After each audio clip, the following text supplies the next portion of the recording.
नमस्कार, आप देख रहे हैं एक्सप्रेस न्यूज भारत और मैं हूं आपके साथ कृष्णा।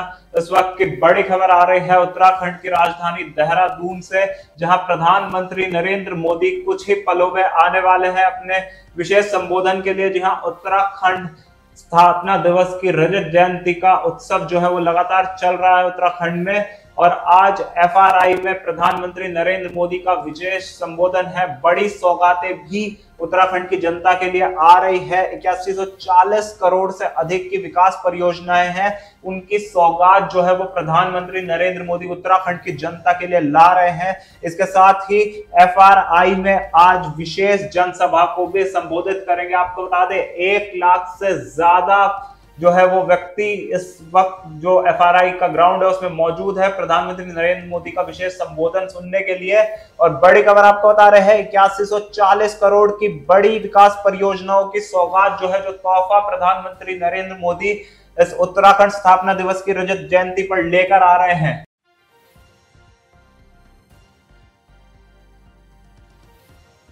और इस पर ज्यादा जानकारी के लिए हमारे editor in chief doctor Iftikhar Tyagi हमारे साथ फोन लाइन पर जुड़ चुके हैं। सर, बहुत बहुत स्वागत है आपका।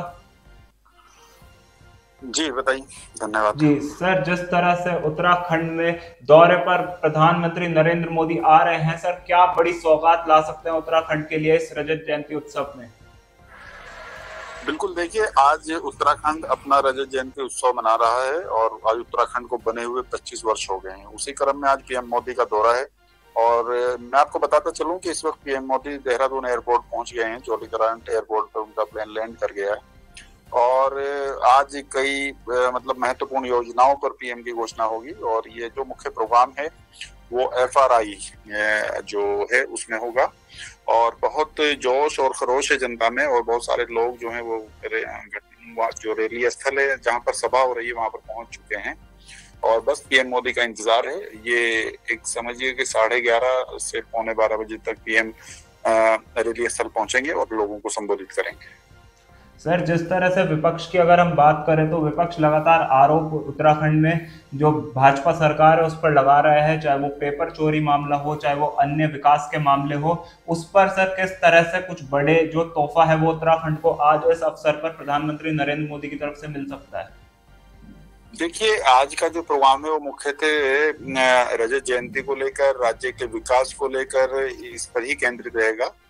और रही बात विपक्ष की, देखिए विपक्ष और सत्ता पक्ष की राजनीति चलती रहती है, एक दूसरे पर आरोप प्रत्यारोप का दौर हमेशा से जारी रहता है और ये लोकतांत्रिक व्यवस्था की पहचान भी है। परंतु आज का जो दौरा है उसमें पूरा पीएम का जो फोकस है वो रजत जयंती पर रहेगा। कई सारी जो राज्य को कई सारी सौगात उनकी तरफ से मिलने वाली हैं, कई परियोजनाओं का पीएम उद्घाटन करेंगे और एक डाक टिकट, स्मारक का डाक टिकट भी जारी करेंगे और प्रधानमंत्री 8140 करोड़ रुपए की जो विभिन्न विकास परियोजनाएं हैं उनका उद्घाटन और शिलान्यास करेंगे।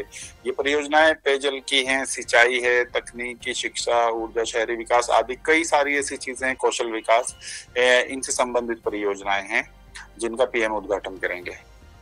जी बिल्कुल, लगातार जिस तरह से हम देख रहे हैं जनता बेसब्री से इंतजार कर रही है सर, जो प्रधानमंत्री नरेंद्र मोदी का अभिभाषण एफआरआई से होने वाला है। सर कहीं ना कहीं एक तरह से जो सुरक्षा का कड़ी सुरक्षा भी उत्तराखंड पुलिस द्वारा की जा रही है, सर उसमें किस तरह से जो चप्पे चप्पे पर उत्तराखंड पुलिस के जवान मौजूद है, सर क्या उसमें सिक्योरिटी प्रोटोकॉल सिस्टम है?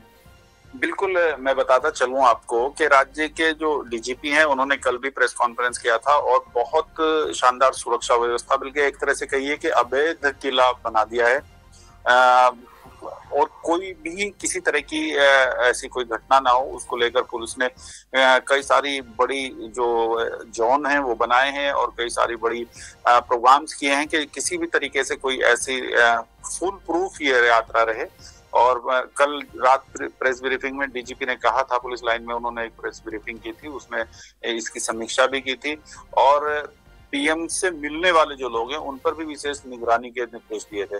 सिर्फ उन्हीं व्यक्तियों को पीएम से मिलने की इजाजत होगी जिन्हें पहले से अप्रूवल किया गया है। पार्टी के भी वही लोग मिल पाएंगे जो पहले से जिनका अनुमोदन हुआ है।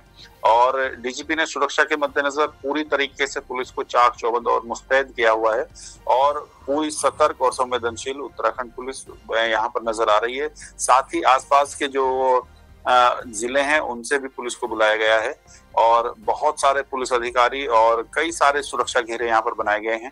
तो सरकार की मंशा यही है, प्रशासन की मंशा यही है कि इतना बड़ा प्रोग्राम है उसको पूरे अच्छे तरीके से निपटाया जाए। और साथ ही ये भी बात है कि जनता को जाने में असुविधा ना हो। इन सुरक्षा कारणों में ध्यान देने वाली बात यह है कि जनता को जो रैली स्थल है जहां पर प्रोग्राम हो रहा है वहां पर जाने में किसी तरह की कोई दिक्कत नहीं हो पाए।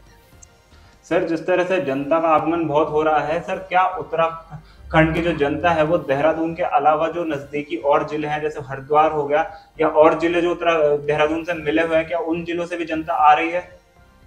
बिल्कुल, पूरे उत्तराखंड से रजत जयंती, पूरा उत्तराखंड रजत जयंती मना रहा है और राज्य के अन्य जो जिले हैं, पर्वतीय जिले या मैदानी जिले, सब जगह से लोग पीएम को सुनने के लिए आ रहे हैं। और सबसे बड़ी बात यह है कि सरकार का, प्रदेश सरकार का भी एक तरीके से ये पीएम के सामने जनता को बुलाना और एक तरह से शक्ति प्रदर्शन है। तो लोगों को लाने में कोई असुविधा ना हो, बहुत सारी बसें लगाई गई हैं और साथ ही ये भी जो इलाके हैं उनमें किसी तरह की दिक्कतें ना हो और ट्रैफिक प्रॉपर किया गया है। सिर्फ रैली की जो गाड़ियां हैं, रैली की जो बसें हैं, उनको सभा स्थल जाने की अनुमति दी गई है। बाकी जो गाड़ियां हैं या तो रूट डाइवर्ट कर दिए गए हैं या उनको दूसरे रास्तों से निकाला जा रहा है। जी, बहुत बहुत धन्यवाद सर आपकी विशेष जानकारी के लिए। तो अब से कुछ ही देर में प्रधानमंत्री नरेंद्र मोदी का अभिभाषण जो है वो FRI से शुरू होगा। इस पर कुछ विशेष जानकारी हमारे editor in chief doctor Iftikhar Tyagi ने आपसे साझा की थी। जुड़े रहे एक्सप्रेस न्यूज भारत के साथ, सच दिखाने की।